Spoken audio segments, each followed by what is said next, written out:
Okay guys, welcome back to the channel. So I've got a pretty cool video topic today for you, which is what is the best rep range to build muscle.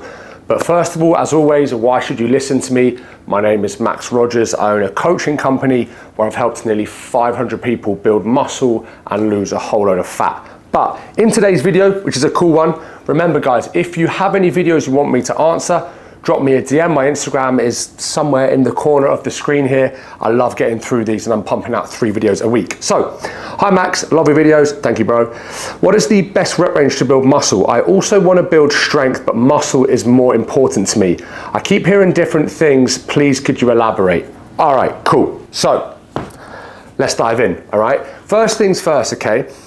We often see, the old school 3 sets of 10 is the way to build muscle. Or 3 sets of 5 build strength, 3 sets of 12 build muscle, 3 sets of 20, builds endurance or creates toning and all that rubbish, okay?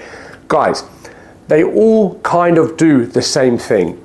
3 sets of 10, 3 sets of 12. The goal, guys, when it comes to building muscle is to train close to failure. And you accumulate a load of volume along the way, which breaks down muscle fibers. With the correct rest and nutrition, you're gonna build them back up to get bigger and stronger. Now, let's imagine you have you, the viewer watching this, you have you and your 2 identical twins. So there are 3 of you.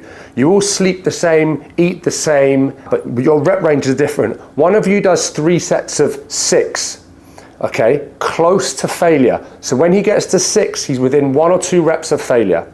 One of you does 3 sets of 12, 1 or 2 reps within failure. One of you does 3 sets of 20, 1 or 2 reps within failure, okay? Over time, the result is going to be pretty similar. You are going to build the same amount of muscle because what you're trying to do, which is take the given muscle to failure or close to failure, is being achieved across all 3 subjects, okay? One thing we have to think about is the person who's doing 3 sets of 6, if that's squatting and things like that, that couldn't really take it out of you when you're having to lift heavy loads. Same as the person if they're deadlifting 3 sets of 20, that's going to completely knacker you out. This is why the majority of people kind of sit somewhere in the middle of that 10 to 15 or 12 rep range. But the truth is, guys, they all work, okay? And my advice to you would be to test them all out. You don't just have to do sets of 6. For example, when I'm doing a push workout, which is chest, shoulders and triceps, I might have some 6 to 8 rep ranges on my heavy presses. I might have some 12 to 15 rep ranges on my flies. And I might have some 15 to 20 rep ranges on maybe some dips or some push-ups towards the end, okay? Why don't we do a little bit of all of them? Why do people have to pick one, okay? So the goal is to take a muscle close to failure. Whatever rep range it falls in, it falls in. But one thing I will say, because this person did say he wants to build strength, okay? I would try to avoid that 1 to kind of 5 or 1 to 4 rep range, that, that powerlifting style rep range. You really want to have a little bit more volume across your lifts. There's a high chance of injury there, and you can get very, very strong without building a whole load of muscle, okay? In terms of rep ranges, you want to kind of be anywhere from 6 to 15 to 20. Work within that rep range. You might get absolutely knackered doing sets of 15, but work well with sets of 8 to 10. The goal is to take a muscle close to failure. The science says you do not have to go to absolute failure across every set, but get close to it, okay? And do it through a variety of rep ranges. That is, in my opinion, how you put your best foot forward. Now, that being said, movements matter.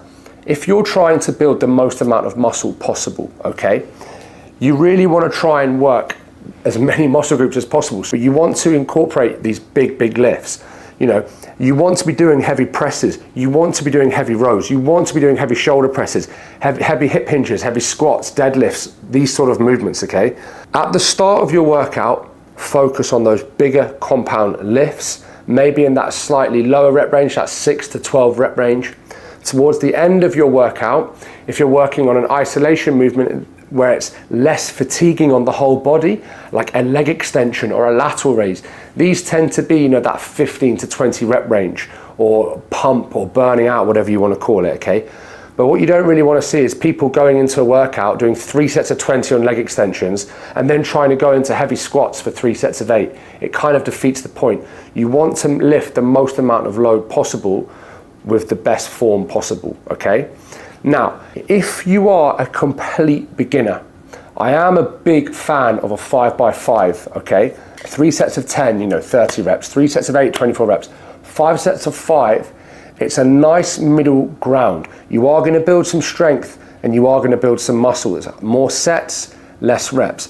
There is the old classic strong list program, which is a 5x5 program, which was 5 sets of 5 with squats. You go 1 set of 5 on deadlifts, or 3 sets of 5, 5 sets of 5 overhead press, rows, presses, and all of that good stuff. And then you finish off with the isolation stuff like curls or anything that you kind of want to focus on.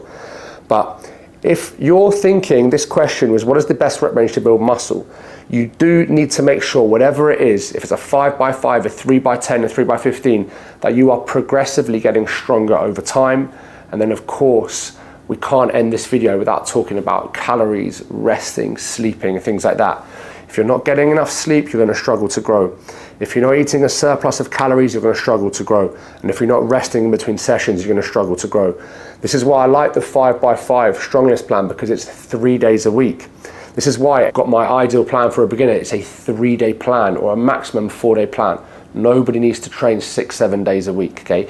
Even me, who has the luxury of training whenever I want, I train a maximum of 4 times per week. So I hope you enjoyed this video. If you have any questions, like I said, leave a comment below or DM me on Instagram, and I'm gonna keep pumping these videos out. Thank you for watching.